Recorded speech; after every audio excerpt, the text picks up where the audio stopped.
time and the late Ptolemaic and Roman time.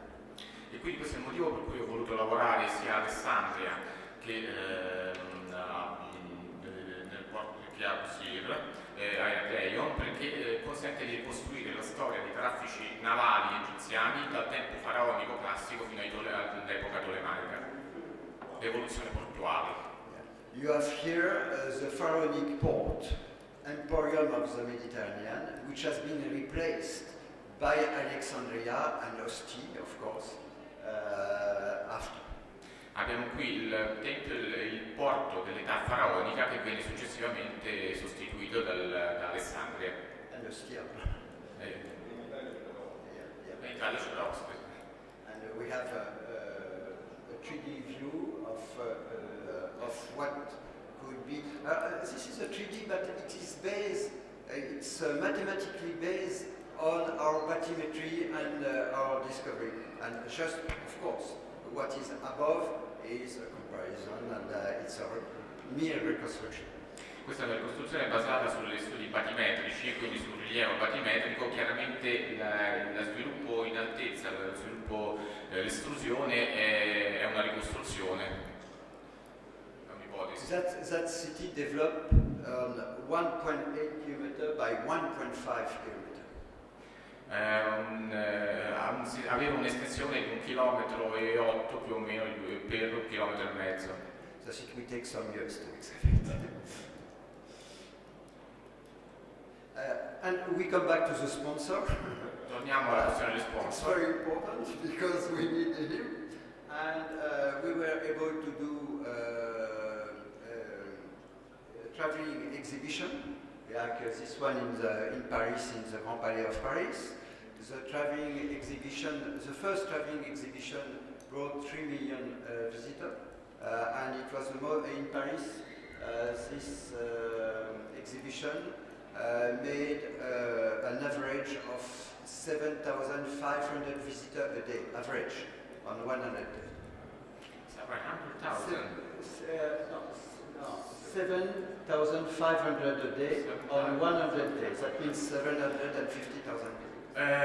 Questo è, tornando allo sponsor, il lavoro che abbiamo fatto scientificamente ha portato alla possibilità di una mostra itinerante, una mostra che ha avuto complessivamente 3 milioni di visitatori, e questa è la tappa a Parigi dell'esposizione, che ha avuto una media di 7.500 visitatori al giorno. This is a reward for the sponsor, and it's a fair reward. E questo è stato sicuramente un ottimo ritorno per lo sponsor, anche se a distanza di tempo. Yes, this is the exhibition. You recognize her? Now you can go back. Oh. Back. This nice lady, she's in front of one of the most beautiful statues ever found in the world, the Queen Archeologo, and it's the famous actress. Una famosa attrice, che adesso non identifico, che è accanto a una delle più belle statue ritrovate nello scavo. Sharon Stone. That's the sponsor, like that. E questo lo sponsor è stato contento. Okay, but we have another project, and this is a reward for the Egyptian. The Egyptians thought that in Alexandria it was a unique place to do an underwater museum. Of course, when we say underwater, we will not throw the tourists in the water with a diving tank. They have to be able to walk and to see. And this project has been developed by Jacques Rougerie, architect. Allora, questo è abbiamo anche in realtà altri progetti che consentono una ricompensa per gli egiziani, per lo Stato egiziano, in particolare l'idea di creare un museo sottomarino in cui i visitatori possano comunque muoversi. The idea will be to have a kind of a tunnel going around a kind of an aquarium, because the water has to be clear, and the water will be changed in that aquarium. Sorry, can you repeat? There will be a kind of a tunnel, yes, going around a kind of an aquarium, I would say. Aquarium. Yes. Okay. Sì. E l'idea è quella di costruire un tunnel trasparente sotto il mare che consenta una specie di aquarium, una sorta di circolazione sotto l'acqua. Chiaramente va purificata l'acqua perché attualmente, essendo torbida, non consente la visibilità. Thus, for more than 10 years, we are letting the artifact in situ. The artifact? We let the object in situ for more than 10 years now. Hanno lasciato più di 10 anni i reperti in un istituto per... in sito. In order that this museum could show in situ the artifact which has been found. Perché potessero appunto essere visti nel luogo in cui si trovavano. No, this is, it will be in Alexandria on an area which is the sunken small island called Antirodos.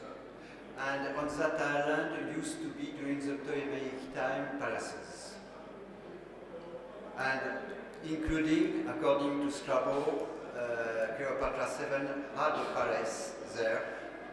We found the foundation of the palace, we found some remains of the palace, but more important, we found a small temple of Isis close by that palace, the images you saw before. Palace. Yes, we found a small temple nearby the big palace of Cleopatra VII, and she used to consider herself as Isis.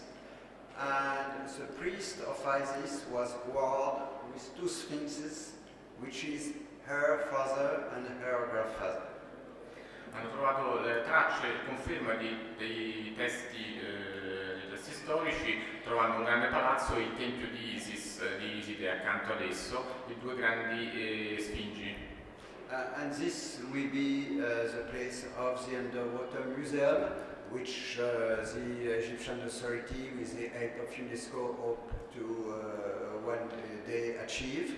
And this is also where private financing can help, and I am working on this part now.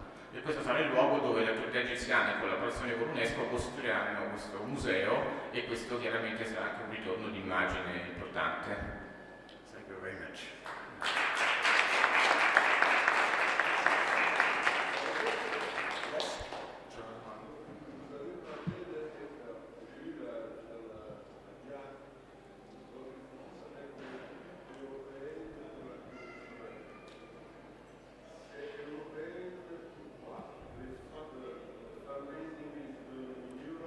Yes, the fundraising is done in Europe, and I wanted to develop, parallel to the state and national institution, an institute which could work only with states and bring to the states private financing in order that we could develop an historical problematic and have an angle of research long-term on some subject which we are deciding with the state. We are not deciding ourselves what we will do.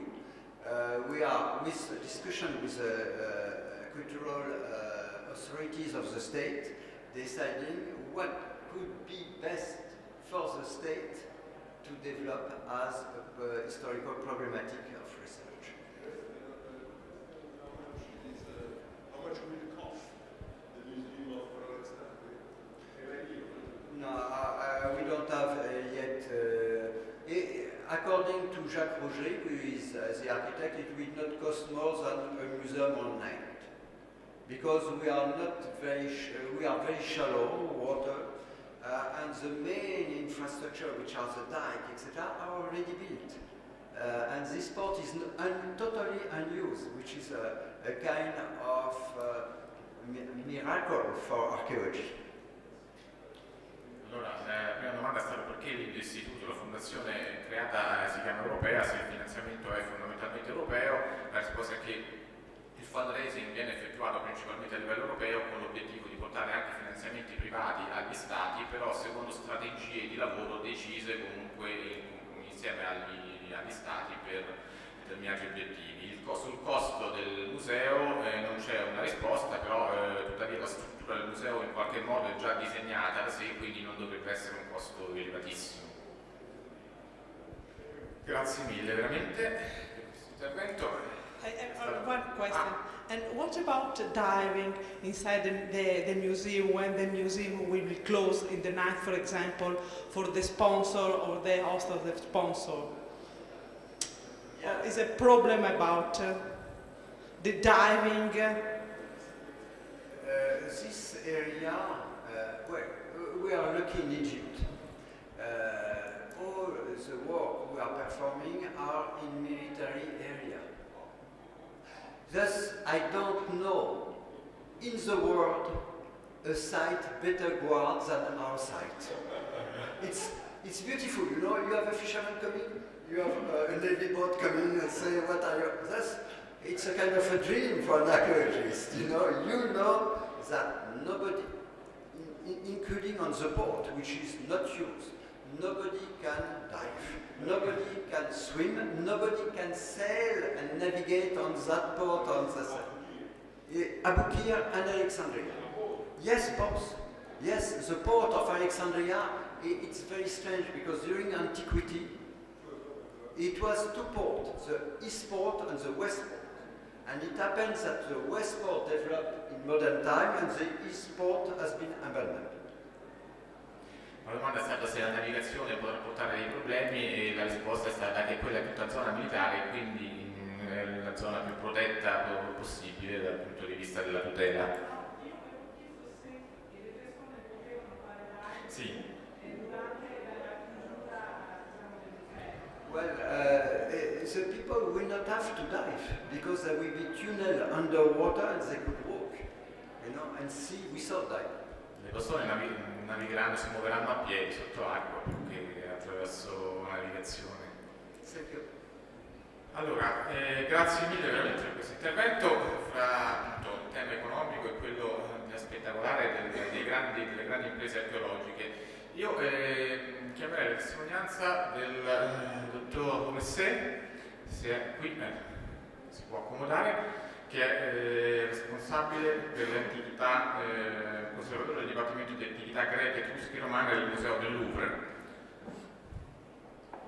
Quindi ci può dire qualcosa a livello appunto della vista di un altro paese su come può funzionare oggi il problema per i musei. Prego. Sì, grazie, buongiorno a tutti. Sì, quindi sono conservatore della collezione etrusca del Museo del Louvre. Quindi una premessa perché mi concentrerò sul Dipartimento delle Antichità Classiche del Museo e dei modelli. Mi piacerebbe fare un intervento sull'archeologia etrusca, però mi concentrerò sui modelli economici. Quindi mi è stato un po' chiesto oggi di spiegare un po' la situazione al Louvre, che ovviamente può sembrare un po' paradossale parlare del Louvre che insomma anche per i finanziamenti privati sembra avere problemi di ricchi, diciamo, perché ovviamente è una grossa struttura, ha anche un'autonomia amministrativa, quindi ha fondi propri. Sapete che ovviamente abbiamo la frequentazione più alta nel mondo, supera i 9 milioni di visitatori all'anno, quindi c'è anche una rendita, c'è una parte di finanziamenti pubblici che ovviamente rimangono centrali nell'economia